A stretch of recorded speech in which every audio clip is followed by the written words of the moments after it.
When I was a child, we used to spend our time outside playing, climbing trees, and playing jump rope, playing ball. But nowadays, kids spend their time playing video games, watching TV, and playing on the computer. A lot of that does have to do with changes in lifestyle. Nowadays, many of the parents both work outside of the home, and also in some neighborhoods, it's just too dangerous for kids to play outside.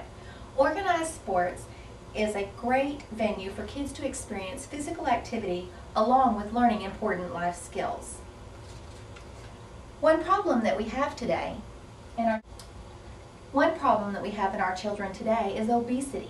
Just in Arkansas alone, as you can see, 30% of high school students are overweight or at the risk of becoming overweight, and 26% of low-income children ages 2 to 5 are overweight or at risk of becoming overweight. These statistics are overwhelming. Our children are not getting the exercise they need to be healthy. Children's sports promotes healthy living and prevents obesity. As we get older, we often think that, well, we'll go ahead and start exercising and get into shape. But how much easier would it be if we developed a lifestyle of healthy living as a child? Arthur Ashe once said, "You're never really playing an opponent. You're playing yourself, your own highest standards, and why you can reach your limits." That is real joy. And that's one of the things we'd like for our children to experience through organized sports. Another thing is that it helps to build character. As you'll see here, we have a picture of Michael Jordan. He's a great representation of character and has been a great role model for many children. The other day I was watching a group of boys playing football in the field. It was really intriguing to see the different personality types and how they were developing throughout the game. You had some that were working with the younger kids and showing them how to hold the ball and how to pass it and how to get the right spin on it. And then you had others that were showing their leadership skills and dividing the team up. And then you had those that were the encouragers. And they were telling other teammates, what a great play that was. Or even if they missed a pass, saying, "It's all right, you'll get it next time." So it was showing how they could work together. We have a quote here from Babe Ruth. "The way a team plays as a whole determines its success. You may have the greatest bunch of individual stars in the world, but if they don't play together, the club wouldn't be worth a dime." It also teaches kids to respect authority, which is something that is greatly needed in today's generation. Oftentimes, whenever a coach is pushing the team during practice, they might kind of hate the coach at the time, but as soon as they get to that first ball game and they're able to play good and they win that first win, then they know how much that hard work paid off, and they appreciate their coach for pushing them to the extent of their limits. Here we have a quote from Vince Lombardi.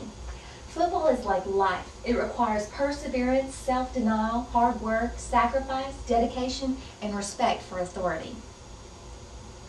Many children are from broken homes and do not have a male role model at home. Sports are a great place for them to find the discipline and structure in a constructive way. Many families just don't take the time to spend together.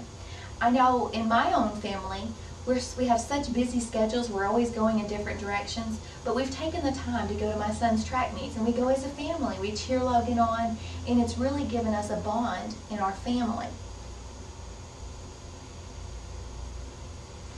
Also, many children would not have had the opportunity to go to college had it not been for organized sports.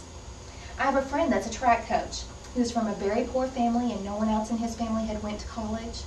He pushed himself and he worked really hard during school, won many track meets, and was offered a track scholarship. He went on to school, got his master's degree, and is now working in education. He would have never had this opportunity had it not been for organized sports. You might be thinking, my child's too small for football, or maybe not fast enough to run track. But there are many different sports to choose from for all different ages. Every child develops at a different rate. It's best to work within your child's maturity and skill level.